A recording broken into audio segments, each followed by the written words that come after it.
How not to hate yourself is kind of a loaded topic, but as a former hater of myself, as a recovered self hater, I think I'm qualified to take it on. I definitely don't have any professional qualifications. I mean, I do have a degree in sociology, but besides that, what makes me qualified for this topic is that I grew up fat. I grew up in the era of not only anti fatness, but just like extreme self deprecation. Like, it was so big to just openly hate on yourself and make fun of yourself. And also, I am fat now, and I've been dealing with the repercussions of being fat on the internet for a very long time. These are rough times in general, but especially when it comes to self worth, to body image, to feeling good about yourself, and feeling like you aren't a burden, especially if you are also a plus size person. I asked you all on my Instagram if you had any questions regarding confidence or self image, or if you just needed any advice regarding that on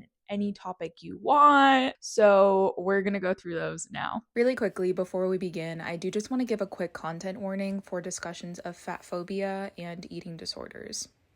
How do you get over the feeling that certain clothes aren't quote unquote flattering on you? This is a loaded question because I don't think it's something that you can deconstruct overnight, but I think you really need to start by breaking down what you think flattering means and why that's something that's important to you. Okay, I'm looking on Merriam-Webster's website, and their definition of flattering is helping to enhance attractiveness. This is going to be such an annoying response, but you have to break down what you find attractive and why. Think about how you've been conditioned to find certain attributes attractive throughout your entire life, through your childhood, through the cartoons, movies, TV shows, media you consumed, books you read, interactions you've seen in person. Our beauty standards are rooted in racism, misogyny, fat phobia, ableism, etc. And so, at least for me, once I broke down in my brain what flattering means to me and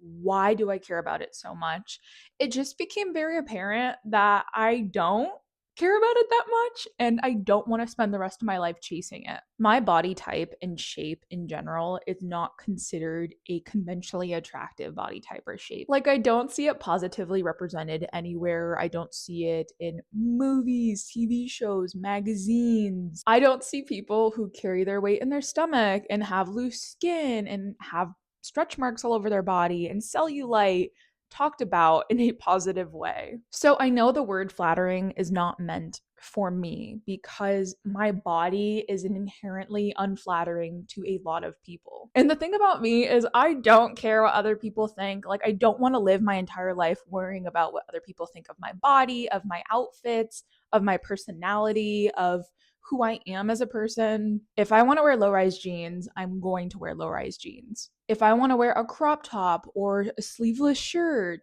or shorts, I'm going to wear them. Even though those are clothing styles that a lot of people might describe as unflattering on my body. I don't know if this is making sense at all, but my point is that I don't want to live my entire life trying to conform to a beauty standard that I'm just not going to be. I would have to get hundreds of thousands of dollars worth of plastic surgery to be very skinny, have no loose skin, have like toned stomach, toned arms, big butt, big boobs.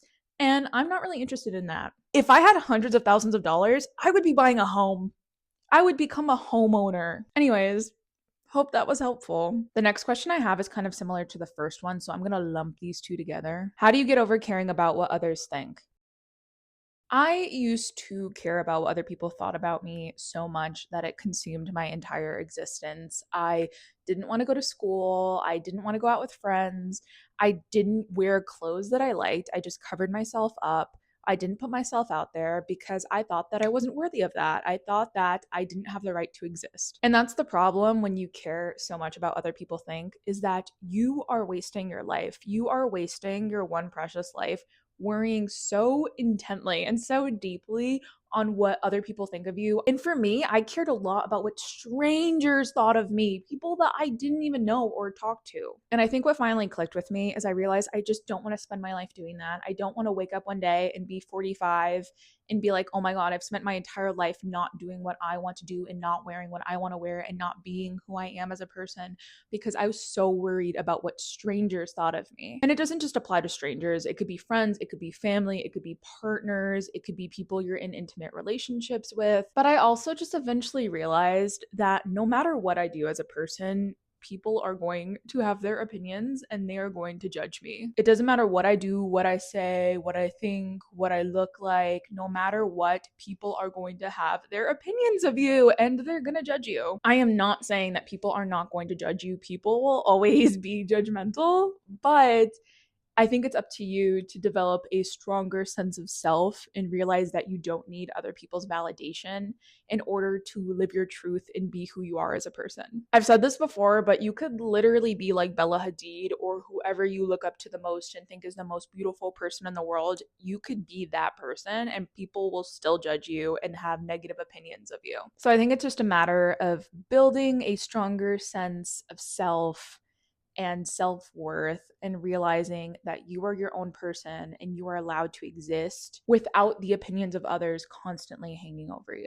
What's your journey been like with your apron belly? I struggle with feeling the need to hide mine. Okay, first of all, I hate the term apron belly. I just think it's such a like sounding term, but for the sake of this video, I will be using it. Okay, so I don't really want to give a complete breakdown of my life and my confidence and my journey with my body and my style because I've already done that in this video. But to give a quick recap, I grew up fat, was fat most of my life, and then when I was 20, I developed orthorexia in response to grief I was experiencing and needing to feel more control over my life, but I have since gained weight and I am now a size 18. So before I ever lost any weight, I already had an apron belly. My stomach was already shaped the way it's shaped. So it's not something that just like happened once I lost weight. My journey with it has been very rough. I have spent most of my life trying to cover it up. When I was a kid, I would always wear flowy tops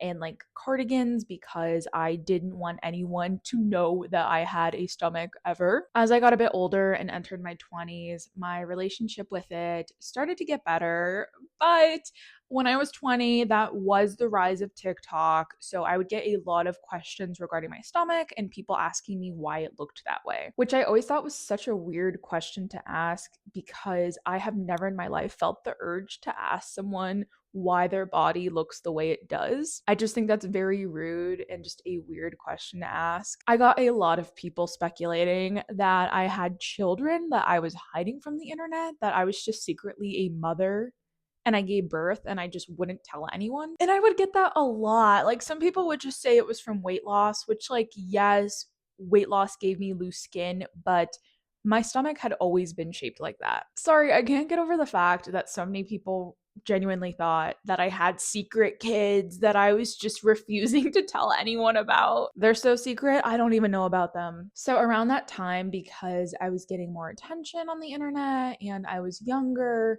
I just felt like I had to spend a lot of my time proving myself to other people. So needless to say, my relationship with my apron belly got worse because I especially think the public figure on the internet aspect of it just put a lot of pressure and anxiety on me because I constantly had people asking me why my body looked the way it did and what was wrong with my body and why my stomach looked the way it did. I do just also want to say real quick that a big reason why I even responded to those questions or entertained them is because I understood the fact that many people have not been exposed to different or unique body types because of how limited or how little they're shown in the media. So I knew that like people were curious about my stomach because it's not a body type they've seen a lot before.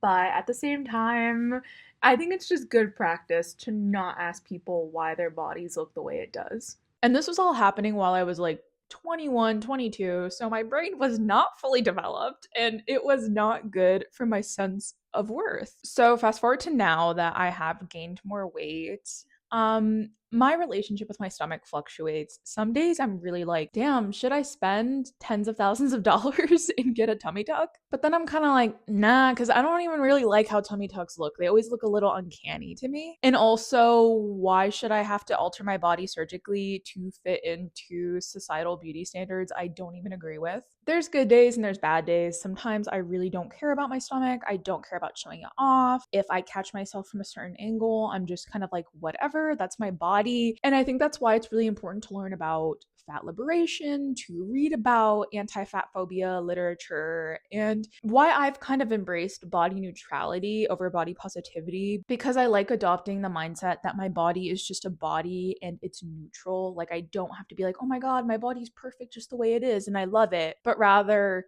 like, if my arms are bothering me, I can just say to myself, my arms are just arms. Like, they're neither good nor bad. So I try to apply that mindset to my apron belly by just kind of telling myself, my stomach is neither good nor bad. It just happens to be the way my body is shaped and the way the fat is distributed in my body. The point of all of this being that it is okay to have a stomach that isn't the beauty standard. And I know it's difficult. I know it feels like you've been dealt a bad hand in life and like your genetics is just conspiring against you. But I do think it's on us to deconstruct those thoughts and feelings and try to just live our life regardless. I know that's not the best advice, but everything just kind of boils down to, do you want to spend the rest of your life worrying about this?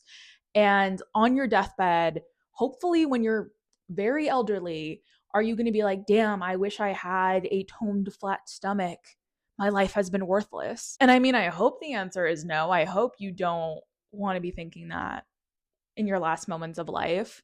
But if you are, work on that, please. How do you cope with gaining weight?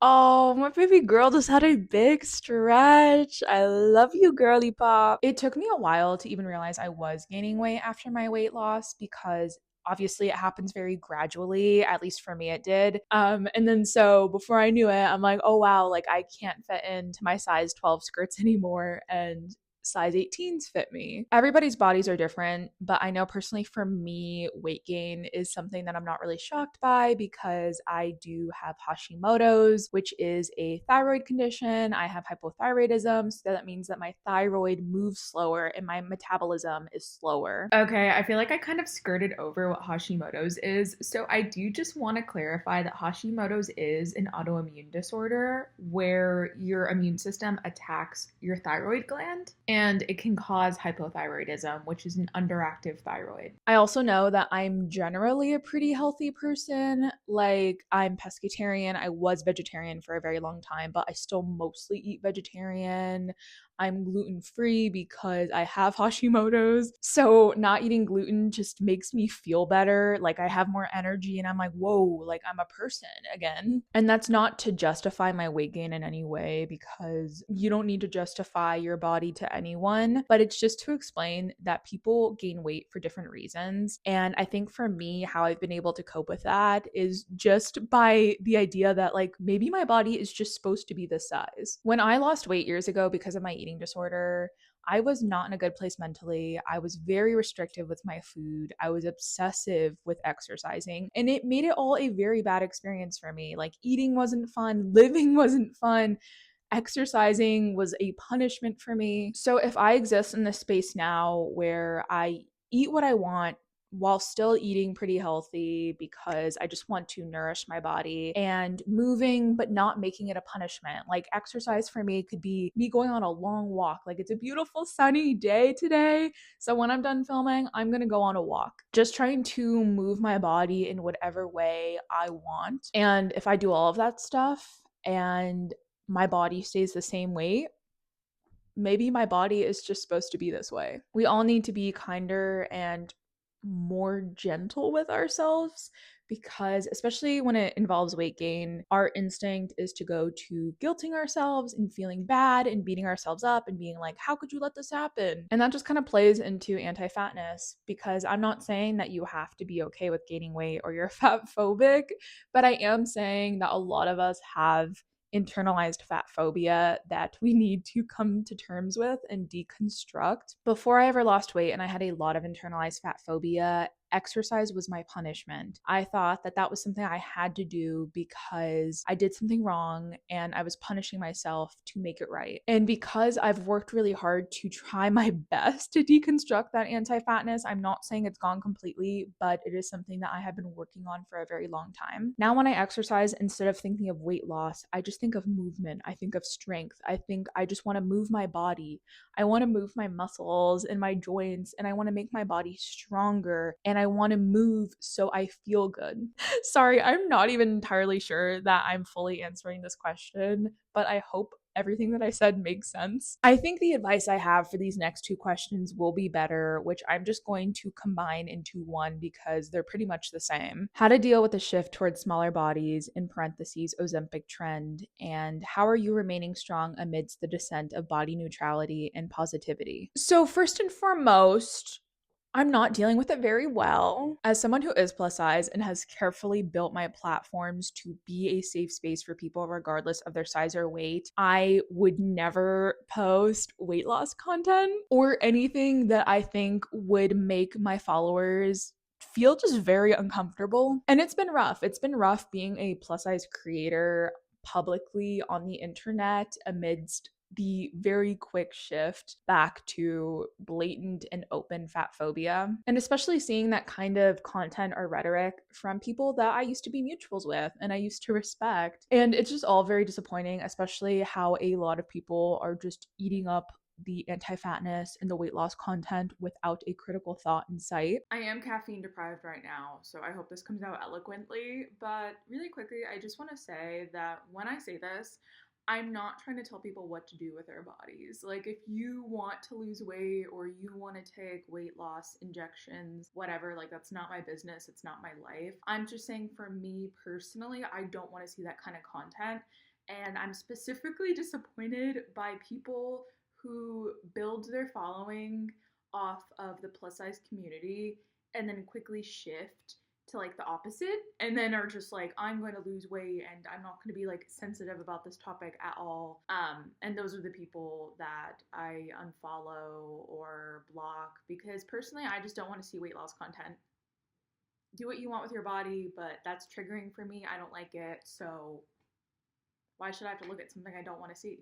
Something that's really important for me personally is to not follow anyone who is posting weight loss content, weight loss drug content, just anything that would make me feel bad about my body and trigger me as someone who is in eating disorder recovery. Anything that would trigger a relapse in that, I unfollow them or I block them. And Instagram has been trying hard, okay? Every time I look on Reels, there's always weight loss content, no matter how much I hit not interested or block the person posting it. This is gonna sound mean, and as a creator, trust me when I say that I am also chronically online, but I think two things that will help you is one, getting off the internet and going outside.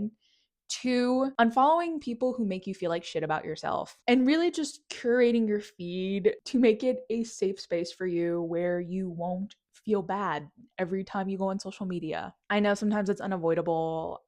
We are all suffering out here, okay? It's hard, but remain strong because I don't know. In my mind, I'm like, I don't view body types as trends. So while everybody's moved on from fat people and curvy people, I haven't. And I will continue posting the content I do and advocating for myself and other plus size people because that's what I believe in. And my morals and ethics don't shift based on what is societal preference. I know it's really difficult, but as a sociologist, just trying to educate yourself on the origins of fat phobia, on how anti fatness affects fat people, and just people in general, because anti fatness doesn't only affect fat people, contrary to popular belief. A lot of people, especially skinny people, who are obsessed with staying skinny, anti-fatness affects you too. And just being careful that you don't perpetuate that anti-fatness towards yourself, but also towards others. I don't know. It's been so rough out here. My main tactic has just been blocking or unfollowing anyone who makes me feel bad about myself. How can I feel worthy of liking someone, getting rid of that feeling that they'd be grossed out by me? And bro, how do I not feel foolish and creepy for liking someone? So I am going to make an assumption that these people are plus size. I don't know if that's true, but I just kind of have to speak from my experience and from what I know because I am not a mental health professional. There is a stereotype that fat people are predators, that if we have a crush on someone, we are stalking them, we are being weird, we're being creepy, that we're crazy. And I get it because my entire life growing up, especially as a kid, whenever I had a crush on someone, I would never tell them, never, ever, ever, ever, because I just knew, like in my mind, I'm like, I'm going to be humiliated. And I always just felt like I wasn't worthy. Like I remember one time when I was in the 5th grade, me and my friend who is thin had a crush on the same boy, and I just backed off,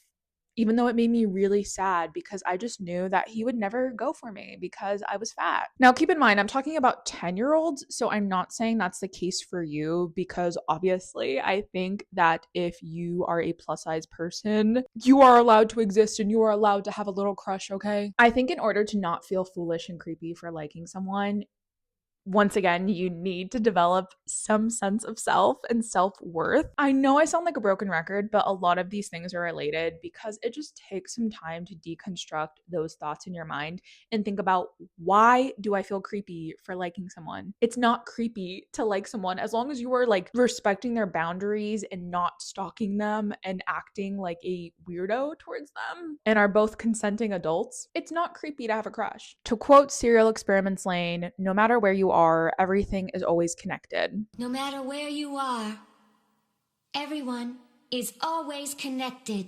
In order to not feel like somebody would be grossed out by you because you have a crush on them, or to not feel like you are foolish for having a crush, you need to kill that worm in your head that is telling you that you are not good enough or there's something wrong with you just because of the way you look. Not to once again be like, the media did this, but when you grow up watching movies and shows where fat people are portrayed as like these bumbling fools who like are clumsy and gross and they eat so much and we're so embarrassing. And you see these scenes usually from teen shows where the fat girl gets asked out, but it's a joke and people start laughing and then obviously she feels like shit. So consuming all these stereotypes and just horrible depictions has an effect on you. So then when you're older and you have a crush, you're like, wow, this person will be grossed out by me, even though you don't know that. And if you do know that, you know they would be grossed out by you. Why are you having a crush on them? If you have a crush on someone and they don't like you because of your body or what you weigh, then to hell with them. Like, you can do better. As far as feeling worthy of liking someone, once again, you just have to start trying to like yourself, or at the very least tolerate yourself. And I think something that goes a long way in making you feel more worthy is just being kinder to yourself. If you make a mistake, don't automatically call yourself an idiot or say you're so stupid. If you look in the mirror and you don't like your body, try to dig deeper and figure out why that is, and just try not to say negative things about yourself. I know it's hard and I know you're gonna slip up, but when you do, try to just investigate that and redirect your brain. So if you say something negative about your body, just be like, no, why did I think that? Like, I am a person that is worthy of respect and my body does not change that. How do I get help for depression on a budget? So I do just want to clarify that I am not a medical professional or a mental health professional, clearly. So I am not giving you medical advice on how to treat your depression. I am just going to tell you some things that I do as a fellow person on a budget who has depression. This is not sponsored whatsoever, I wish, but recently I have been using the Finch app, which is just a self-care app where you have a little baby finch, a little baby bird that you are helping raise, and basically it grows as you complete self-care goals. And by self-care, I mean it can be as simple as like, I brushed my teeth today, and then you get points for doing that. And that's something that motivates me to do tasks or things that I don't want to do because of my depression, because I want to watch baby Molotov grow up. Yes, I named my baby Finch Molotov. I'm sure there's other apps too. Like, I'm pretty sure there's one where you grow a plant plant, but I don't know the name of it and I have not used it, so I can't really speak on that. Something that also really helps me as someone who has seasonal depression on top of regular chronic depression is going outside when it's sunny and just going on a walk, feeling the sun on my skin, listening to the birds chirping, just looking at the trees and the plants and trying to get in touch with nature in any way I can. Also, taking my daily multivitamins from Costco and making sure I don't have any vitamin deficiencies. And this kind of gets iffy on where you're located, but I'm speaking for the United States because I live in the United States. I don't know if you have health insurance, or if you don't have health insurance and you are lower income, you can apply for Medicaid and maybe get some therapy or mental health help from that. I'm sorry, I'm not really one to give advice on depression because I get my ass kicked by depression on the regular. Also, something that really helps me when I'm amidst a very bad depression episode is being around people I enjoy. So, my friends, like spending the night with friends and just reminding yourself that, like, there is a reason to live. Like, I have my friends. It really can renew your zest for life, even if just for the night. Tips for staying authentic / true to yourself. Signed, a chronic people pleaser. As a fellow chronic people pleaser, hello. This is something I'm also working on because I have anxiety, and anxiety mixed with being a chronic people pleaser is not good because then I feel like people will hate me if I say no to them. But I think the first step to breaking that cycle is by saying no. I think the more you get comfortable saying no, the less scary it becomes. So by that I mean if a family member or a friend asks you if you want to do something or if you can do something for them and you just really don't want to, but there's that people pleaser worm in your brain that's like, I have to do it. Like, they're going to get mad. Like, I just want them to be happy. I want to do it because this is what you do to be a good person and a good friend. Just remind yourself that the world will not end if you say no. And even though it's very scary, taking that first step is so critical. And if you're confused by what I mean when I say to say no, I will give you an example. Let's say it's 6 o'clock at night and you're relaxing at home and you're thinking about what you're going to cook for dinner and you're excited to just kind of chill and watch TV or YouTube videos. And your friend texts you and they really want to go out. They want to go out to a bar or a club and they really, really, really want you to go out with them, but you're just not feeling it. Like, you're just ready to relax at home by yourself or with your loved one or whoever you live with. So you really want to say no, but then you also feel bad because this friend really wants to go out with you and you don't want to hurt their feelings or make them upset. You don't have to come up with a bunch of different excuses and write a paragraph long text. Just say, hey, sorry, I'm not really feeling it tonight. Like, I just want to relax, but go on and have fun. Me personally, I might throw in a let me know when you get home safe. I know it's really scary and it might seem very small, but I do think taking those small steps are key into building that confidence and that sense of self. I'm gonna knock this one out quickly. Did you have to learn confidence over time, or was it something you've always had? I absolutely was not always confident, but I am going to redirect you once again to this video because it is a 40-minute long video of me talking about how I built my confidence, how I found my personal style, and I go into all of it there, and I'm just not gonna rehash it here again. Do you still have days when you dislike the way you look? And everybody has bad days. What do you do on bad days? How do you get over that little voice? I am a human being, therefore, I absolutely have bad days, and there are many times where I don't like the way I look. What I do on said bad days differs, but generally, my go-to is to get off social media. Social media seems to always be at the scene of the crime, but if I'm already feeling bad about myself and then I just keep scrolling on Instagram or TikTok or whatever, even Pinterest,